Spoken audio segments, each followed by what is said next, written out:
من يهده الله فلا مضل له ومن يضلل فلا هادي له أشهد أن لا إله إلا الله وحده لا شريك له وأشهد أن سيدنا ونبينا محمدا عبده ورسوله الذي لا نبي بعده اللهم صل وسلم وبارك على سيدنا محمد وعلى آله وصحبه ومن والاه لا حول ولا قوة إلا بالله أما بعد Para muhtaromin, pemahamin, bapak, ibu, segenap jamaah salat subuh.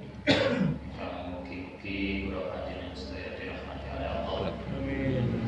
Monggo ing menika awal dengan puji syukur kepada Allah Subhanahu wa taala. Kula panjenengan sedaya sudah diberikan rahmat dan pertolongannya untuk bisa hadir di tempat yang penuh berkah ini, yang tidak lain adalah dalam rangka untuk mewujudkan diri kita sebagai hamba-hamba Allah Subhanahu wa taala. Karena itu ini patut kita syukuri bersama, lebih-lebih ini di bulan Ramadan. Insyaallah sudah masuk dan boleh masuk. Mungkin poso kula panjenengan sedaya amaliyah semuanya, tadarus kita, infak sedekah kita, kebaikan-kebaikan kita senantiasa diterima oleh Allah Subhanahu wa taala. Amin. Bapak Ibu sekalian yang berbahagia, ada sebuah ayat mengatakan ittaqillaha haitsu ma kunta wa atbi'is sayyi'atal hasanata tamhuha wa khaliqin nas bi khuluqin hasan. Insyaallah ini sudah sangat familiar dengan kita, yang pada intinya ada 3 hal yang kita selalu diingatkan. Yang pertama yaitu ittaqillaha haitsu ma kunta. Hendaknya kita itu selalu bertakwa kepada Allah dimanapun kita berada, apapun kondisi kita, siapapun kita. Kenapa? Karena siapapun kita ini masih hamba-hamba Allah. Karena itu kita diperintahkan, bahkan lek kula panjenengan sedaya setiap hari Jumat itu mesti dielingaken. Masih oleh dielingaken ngoten nggih kadang lali maneh. Ittaqullah, bertakwalah kepada Allah. Dan ini menjadi syarat rukunnya khutbah. Begitu pentingnya kita diingatkan untuk selalu takwa kepada Allah. Karena apa? Untuk merefresh diri kita. Untuk merefresh diri kita agar kita selalu ingat dan menjadikan amaliyah-amaliyah kita ini hanya karena Allah. Ittaqillaha haitsu ma kunta. Dimanapun kita berada, kondisinya bagaimanapun, baik itu dalam kondisi senang maupun kondisi tidak senang atau susah. Kenapa demikian? Karena senang ataupun tidak senang, kita itu masih selalu diberikan, dilimpahi oleh Allah anugerah dan fadilah keutamaan dari Allah. Kalau panjenengan seneng, nggih seneng krana sebabe napa, boleh mari oleh rezeki napa-napa ngoten. Lek ngoten pun pantes kelingan. Nggih, mestine selalu ingat kepada Allah. Kita susah pun kondisi kita masih selalu diberikan nikmat oleh Allah. Karena itu apapun kondisi kita selalu diingatkan untuk selalu bertakwa kepada Allah. Karena apa? Ini menjadi tujuan akhir. Inna akramakum indallahi atqakum. Tujuan terakhir itu orang yang paling mulia, yang memiliki posisi yang bagus di sisi Allah itu adalah orang yang bertakwa. Sampun saged bertakwa, selalu memposisikan diri kita selaku hamba Allah, beribadah hanya kepada Allah, melakukan kebaikan-kebaikan karena Allah, maka insya Allah kita akan menjadi orang yang paling mulia di sisi Allah. Bapak Ibu sekalian yang berbahagia, yang kedua, wa atbi'is sayyi'atal hasanata tamhuha. Ikutilah sesuatu yang jelek, perbuatan-perbuatan jelek kita itu dengan perbuatan-perbuatan yang baik. Kenapa demikian? Tamhuha, karena kebaikan-kebaikan itulah yang akan menghapus, yang akan menjadi ganti daripada kejelekan-kejelekan kita. Bapak Ibu yang berbahagia, tentunya kula panjenengan sedaya pun menyadari bahwa kita itu manusia yang selalu dipenuhi kelemahan. Mahalul khata' wan nisyan katanya dia. Sing terkenal ngoten nggih. Tempatnya orang yang melakukan salah dan tempatnya orang yang melakukan dosa. Selalu lupa bahwa kita ini adalah hamba-hamba Allah yang mestinya semuanya kebaikan-kebaikan yang harus kita lakukan. Tetapi mesti wonten sing breset. Wonten sing breset. Suatu saat mungkin kita khilaf, kita lupa, kita melakukan kesalahan maksiat kepada Allah. Karena itu ini harus kita ikuti dengan kebaikan. Karena kebaikan itulah yang akan menjadi pengganti daripada kejelekan itu. Dan kebaikan-kebaikan ini yang harus senantiasa kita laksanakan dan kita lakukan sekecil apapun. Sering saya sampaikan, kebaikan sekecil apapun harus tetap kita lakukan. Satu contoh, kita mungkin sudah banyak sekali mendengar kisahnya seorang perempuan yang tidak baik, nanti ngomong elek ngoten gak enak ya. Wanita itu nasusila. Ada sebuah riwayat kisah itu orang itu diampuni oleh Allah hanya karena dia mau memberikan minum seekor anjing. Hanya karena mau memberi minum seekor. Kita bisa membayangkan bagaimana kemaksiatan-kemaksiatan, kesalahan-kesalahan yang sudah dilakukan si wanita tersebut. Kan pun kebayang ya, karena pekerjaannya seperti itu. Tetapi itu bisa diampuni oleh Allah karena sesuatu yang barangkali kita remeh, kita barangkali mengabaikan, mengekei ngobedok, ngaten ya, mengekei ngobedok. Tetapi sesuatu yang remeh itu menjadi penghapus, pengganti daripada kejelekan-kejelekan yang selama ini sudah lama sekali dia lakukan. Dan kita nggak kebayang kejelekan, kemaksiatan, keburukan apa yang sudah dilakukan itu tentunya sangat banyak. Dan itu bisa tergantikan dengan satu kebaikan yang barangkali itu remeh. Pertanyaannya adalah kemudian kok bisa orang tersebut melakukan suatu kebaikan? Krenteke itu lho kok sapa kan ngoten.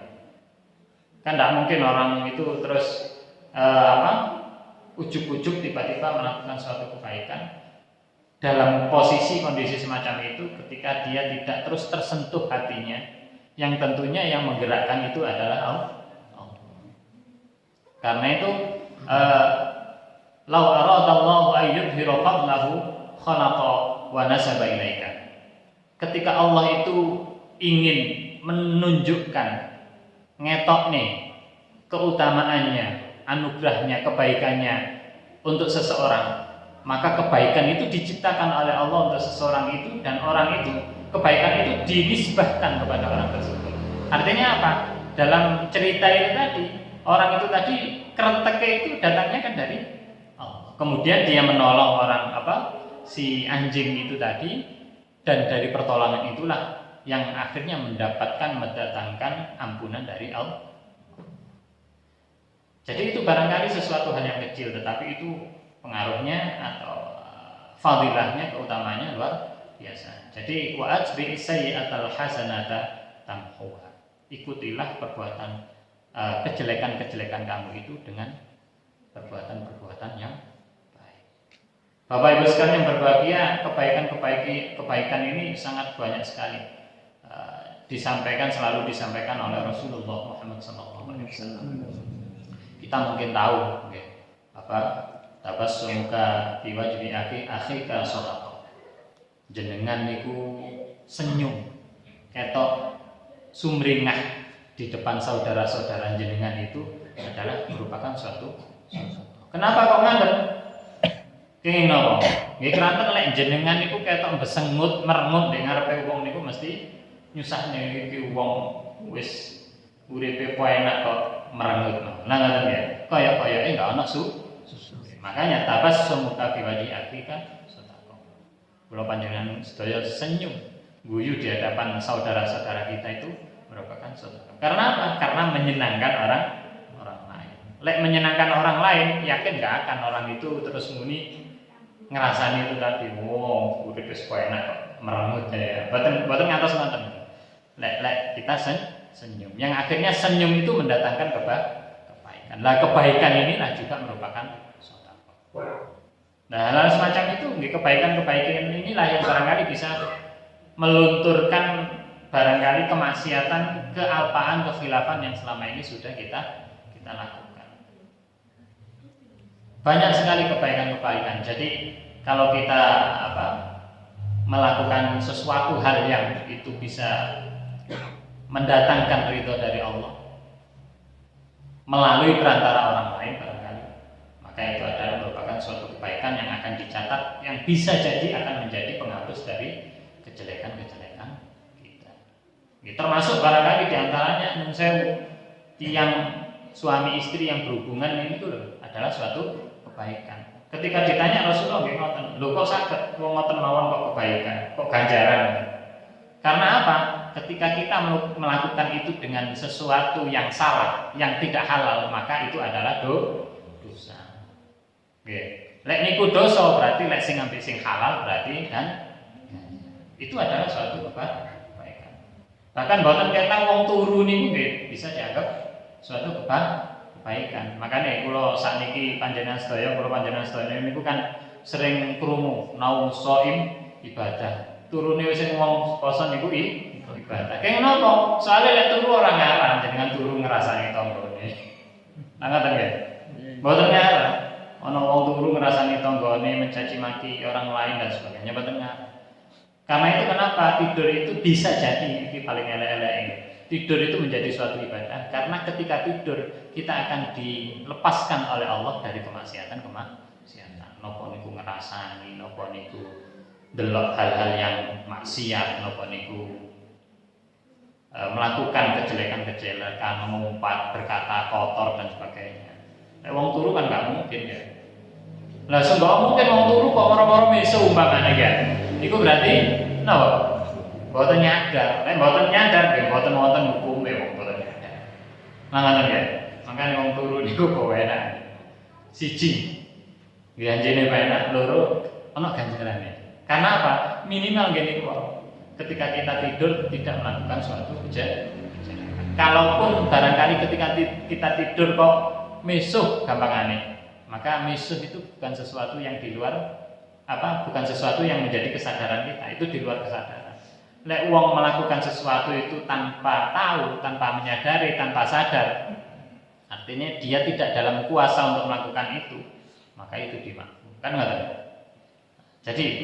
Jadi begitu banyak sekali kebaikan-kebaikan yang bisa kita lakukan, walaupun yang remeh, yang kecil seperti itu, tetapi mudah-mudahan itu juga menjadi sesuatu yang menjadi penyambung lantaran untuk mendatangkan ampunan dari Allah Subhanahu wa taala. Napa malih sak mangke niki sudah kita 10 hari kedua nggih. Rahmat ampunan dari Allah, karena itu tentunya yang menjadikan ampunan, yang mendatangkan ampunan dari Allah itu nggih boten namung istighfar. Nggih istighfar nggih memang menjadi salah satu cara kita untuk memohon ampun kepada Allah. Tetapi melakukan kebaikan-kebaikan itu juga menjadi salah satu cara kita untuk bisa mendatangkan ampunan dari Allah Subhanahu wa taala. Seperti hal-hal yang seperti kita sampaikan tadi. Bapak Ibu sekalian yang berbahagia, jadi itulah kebaikan-kebaikan itu wa'at bi sayyi'atal hasanata tamhuha. Lakukan kebaikan sekecil apapun.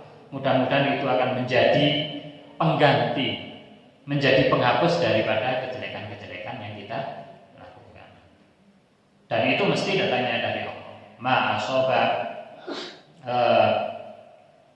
min hasanatin famin Allah wa ma asaba min sayyi'atin famin nafs. Jadi semua kerentek yang kita lakukan, kebaikan yang kita lakukan itu memang didatangkan oleh Allah.